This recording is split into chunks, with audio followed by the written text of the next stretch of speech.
ओम वासुदेवाय नमः। आप सभी का मेरे यूट्यूब चैनल पर स्वागत है। आज मैं आप सभी को अधिमास की पूर्णिमा की कथा सुनाने वाली हूँ। इस साल सावन में दो पूर्णिमा पड़ेगी, क्योंकि इस बार सावन और मलमास दो पड़ रहे हैं। आज के दिन कोई भी भक्त सच्चे मन से कथा सुनता है या पूर्णिमा की कथा किसी को सुनाता है तो उसकी सभी मनोकामनाएं पूर्ण होती है और भक्त जनों पर श्री हरि की कृपा सदैव बनी रहती है। पौराणिक कथा के अनुसार द्वापर युग की बात है। माता यशोदा ने कृष्ण जी से कहा, तुम तो पूरे संसार को देखते हो, तुम हर बात जानते हो, तुम्हारे आगे कुछ भी छुपा नहीं है। तुम जैसा सोचते हो वैसा ही होता है, लेकिन फिर भी मैं ऐसी कथा और पूजन के बारे में जानना चाहती हूँ जिससे में कभी भी विधवा का उनको ना मिले और वो हमेशा अखंड सौभाग्यवती रहे और स्त्रियों की सभी मनोकामना पूर्ण हो। ऐसा यशोदा माता ने श्री कृष्ण से बोली कि हे पुत्र, ऐसी कोई कथा बताओ और ये भी बताओ कि वो कथा कौन किया, कहाँ पे हुआ, ये सब हमको तुम बताओ। तब श्री कृष्ण ने कहा, अच्छा प्रश्न किया है माता आपने। मैं आपको एक व्रत के बारे में बतलाता हूँ जिसके करने से ही सभी मनोकामनाएं पूर्ण होती हैं। स्त्रियों में जो भी स्त्रियां पूर्णिमा का व्रत करती हैं वह भगवान शिव को समर्पित है। उनको हर प्रकार की सुख सुविधा मिलती है। यशोदा माता ने कृष्ण भगवान से कहा, इस व्रत को पृथ्वी पे सबसे पहले कौन किया था, ये तो बताओ। तब श्री कृष्ण बोले, माता, कार्तिका नामक एक नगरी थी। वहाँ पर एक ब्राह्मण धनेश्वर रहता था। वो बड़ा ही दानी पुण्य और बड़ा ही प्रतापी था। वह अपनी अपनी पत्नी के साथ रहता था। दोनों पति पत्नी बड़े अच्छे थे। उनके घर में धन्य धान की कोई कमी नहीं थी। सभी प्रकार की सुख सुविधा थी, लेकिन उनके जीवन में एक कमी थी जिससे वो दोनों बड़े दुखी रहते थे, क्योंकि उनकी कोई संतान नहीं थी। इस कारण ब्राह्मण दंपति दुखी रहते थे। एक समय की बात है कि कार्तिक नगरी में एक साधु आया। वह साधु सभी के घर से भिक्षा लेता और भोजन बना के करता, लेकिन कभी भी वो धनेश्वर के घर से भिक्षा नहीं मांगता था। एक समय की बात है कि वो धनेश्वर की पत्नी जो रूपमती थी, वो भिक्षा देने के लिए साधु के पास गई, लेकिन साधु ने भिक्षा नहीं लिया और रूपमती के पड़ोस के यहाँ से वो भिक्षा मांग के भोजन बना के भोजन करने लगा। और यह सब धनेश्वर देख रहा था।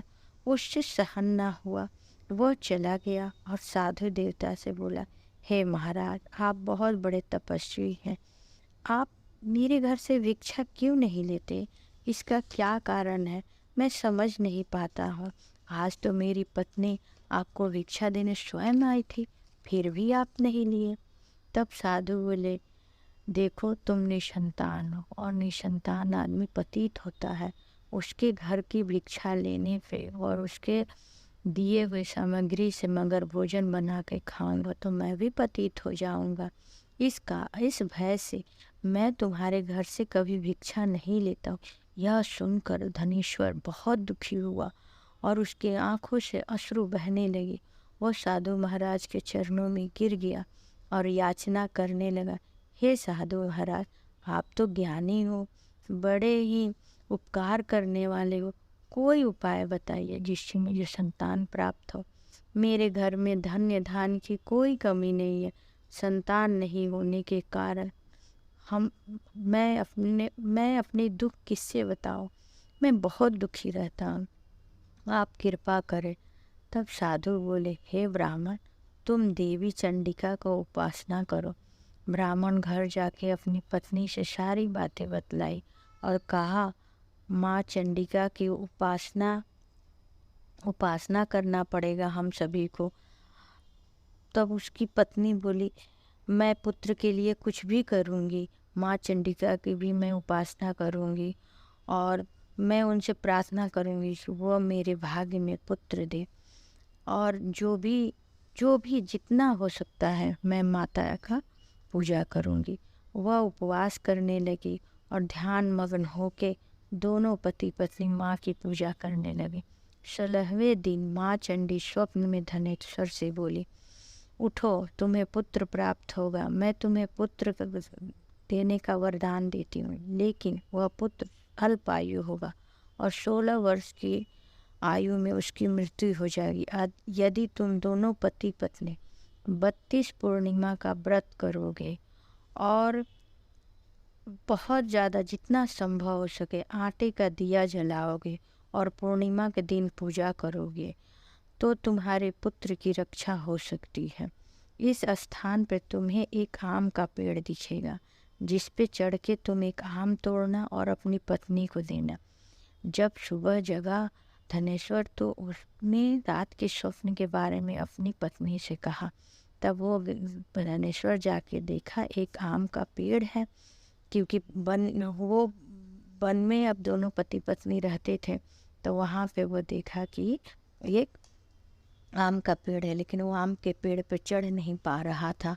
फिर गणेश जी का नाम स्मरण करके वो पेड़ पे चढ़ा और एक आम तोड़ के लाया और अपनी पत्नी को दिया कि तुम ये फल खा लो। ब्राह्मण जो रूपवती थी वो स्नान ध्यान करके पूजा पाठ करके आम को ग्रहण की। कुछ समय बाद उसे संतान की प्राप्ति हुई। बड़े ही धूमधाम से पुत्र का नामकरण किया गया। धनेश्वर और रूपवती ने अपने पुत्र का नाम देवीदास रखा। माँ चंडिका के कहे अनुसार रूपमती पूर्णिमा का व्रत करने लगी। उसका पुत्र धीरे धीरे 16 वर्ष की आयु में पहुंच गया। देवीदास ने अपने मामा से बोला कि मामा, मैं भी आपके साथ चलूँगा, लेकिन काशी उसका मामा जा रहा था। तो फिर धनेश्वर ने कहा कि ठीक है पुत्र, तुम्हारे मामा काशी जा रहे हैं तो तुम भी काशी चले जाओ। और दोनों ने अश्रु आँखों में लेके अपने बेटे को विदा किया और सोच रहे थे कि शायद तब अपने पुत्र से हम कभी नहीं मिलेंगे। तब देवीदास पूछने लगा कि आप लोग ऐसे क्यों रो रहे हैं और मुझे समझ में नहीं आ रहा। तब उसकी माता ने बताया कि पुत्र, तुम मुझे बहुत पूजे पाठ और तपस्या के बाद तुम हमें प्राप्त हुए थे और तुम्हारी अल्पायु है। मैं पूर्णिमा का व्रत करती हूँ, शायद भगवान की कृपा से, भोलेनाथ की कृपा से तुम्हारी आयु बढ़ जाए, लेकिन मुझे डर लगता है कि मैं तुम्हें दोबारा देख पाऊँगी कि नहीं देख पाऊँगी। देवीदास कुछ ना बोला और काशी जाने लगे। मामा भांजे दोनों काशी के लिए प्रस्थान करने। वो लोग एक जगह धर्मशाला में रुके। वहाँ पे नगर में एक ब्राह्मण की बेटी का विवाह होने वाला था।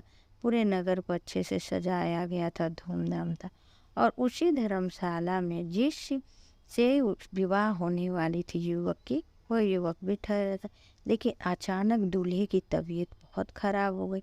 तब दूल्हे का पिता सोचने लगा कि मैं क्या करूं, समझ में नहीं आ रहा। शुभ मुहूर्त में विवाह भी करना है, इसलिए वह इधर उधर देख रहा था और सोच रहा था। तब तक उसकी दृष्टि देवीदास पे पड़ी, तो वो देवीदास से बहुत आग्रह करने लगा, मेरे पुत्र की तबीयत खराब हो गई है, तुम उसकी जगह पे विवाह कर लो, मैं बाद में दुल्हन की विदाई करा के ले जाऊंगा। देवीदास कुछ बोलता उसके पहले उसके मामा ने शर्त रखी, ठीक है, जो भी विवाह में उपहार मिलेंगे वो सब मैं रख लूँगा, तो मैं आपके बेटे के जगह पे अपने भांजे देवीदास को भेजूँगा। देवीदास कुछ नहीं बोला। विवाह के समय वह उस दूल्हे के जगह पे बैठ गया, दूल्हा के जगह पे रही, फेरी लिया, विवाह का सब संकल्प पूरा किया। और विवाह करने के बाद दूल्हे दुल्हन को एक कक्ष में रखा गया और भोजन दिया गया कि करने के लिए। लेकिन देवीदास चिंता में डूबा हुआ था, भोजन नहीं किया, बहुत उदास था, उसको समझ में नहीं आ रहा था कि क्या करे। तब दुल्हन देख के पूछी, आप इतना उदास क्यों हैं, क्यों चिंतित है? तब देवीदास बोलने लगा और सारी बातें जो उसके दूल्हे के पिता में और उसके मामा के बीच हुई थी जो शर्त हुई थी, वो सारी बातें वो बता दिया और कहने लगा, पता नहीं मैं चला जाऊंगा तो तुम्हारा क्या होगा। दुल्हन बोली कि नहीं, ऐसी बात नहीं है। वो बहुत ही दृढ़ संकल्प वाली दुल्हन थी। वो बोली, मेरा विवाह आपके साथ हुआ है तो मैं आप ही के साथ रहूंगी, मैं किसी और को अपना पति नहीं मानूंगी, क्योंकि भगवान को साक्षी मान के मैंने आपको अपना पति माना है। मैं आपके सिवाय किसी और के बारे में सोच भी नहीं सकती।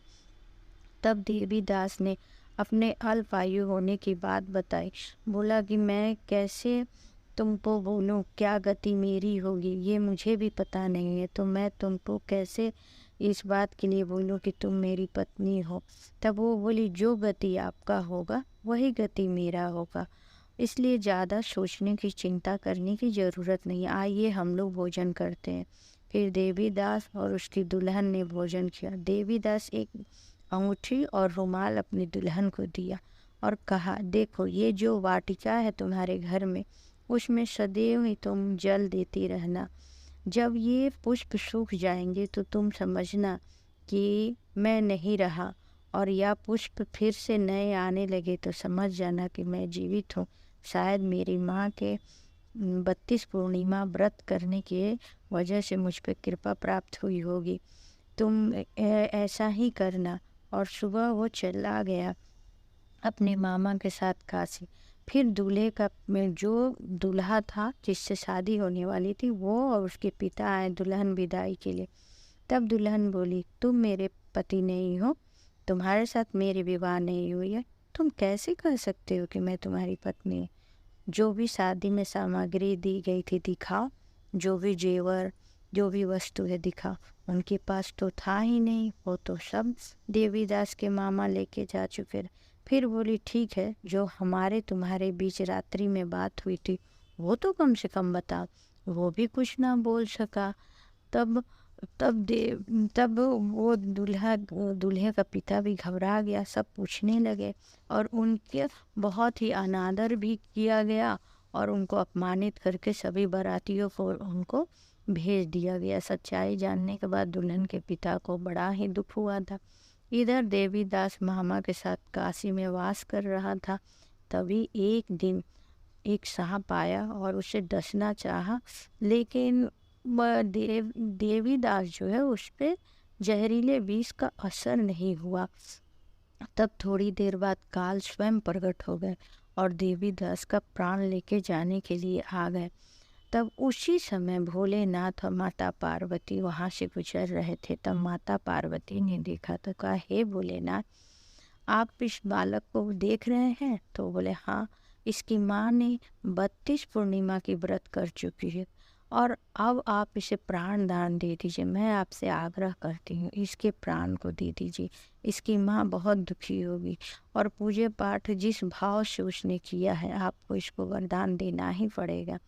फिर भोलेनाथ बोले, ठीक है, मैं तुम्हें ये वरदान देता हूँ कि तुम जीवित रहोगे। उस देवीदास को भोलेनाथ ने वरदान दिया। इधर पुष्प वाटिका के सारे पुष्प सूख गए थे।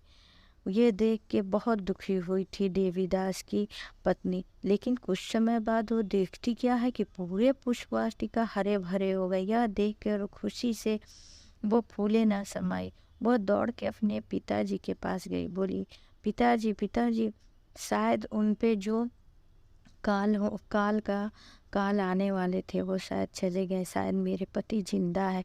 देखिए पुष्प वाटिका हरी भरी हो गई, उनका जो भी काल था वो टल गई, इसलिए अब आप उन्हें ढूंढने जाइए।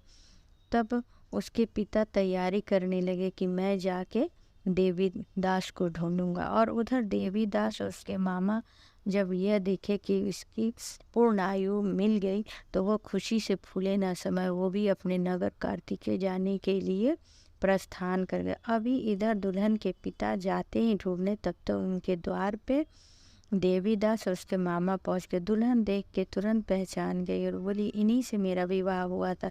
फिर वहाँ पे नगर के सारे लोग इकट्ठे हुए, सबको विश्वास हुआ कि अच्छा इसी से विवाह हुआ था। देवीदास सबके अच्छे से स्वागत बात हुए, धूमधाम से उनकी हर तरह से मनोकामना पूर्ण हुई। बहुत सारे धन दौलत दे के दुल्हन के पिता ने देवीदास के साथ अपनी पुत्री का विदाई कर दिया।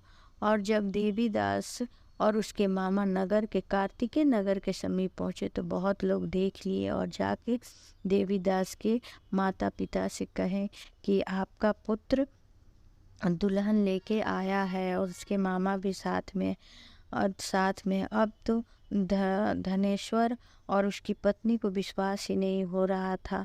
जब उसने अपने पुत्र वधू को देखा तो फूले ना समाई और अपने मन में सोचने लगे कि मेरी भगवान ने पूजा स्वीकार कर ली, और हंसी खुशी से सब रहने लगे।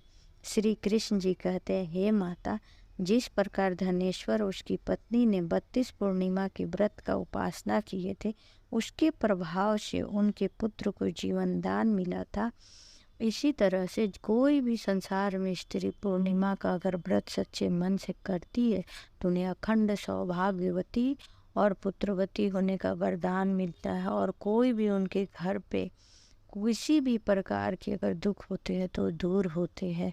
इस प्रकार पूर्णिमा व्रत का यही महत्व है। ओम वासुदेवाय नमः।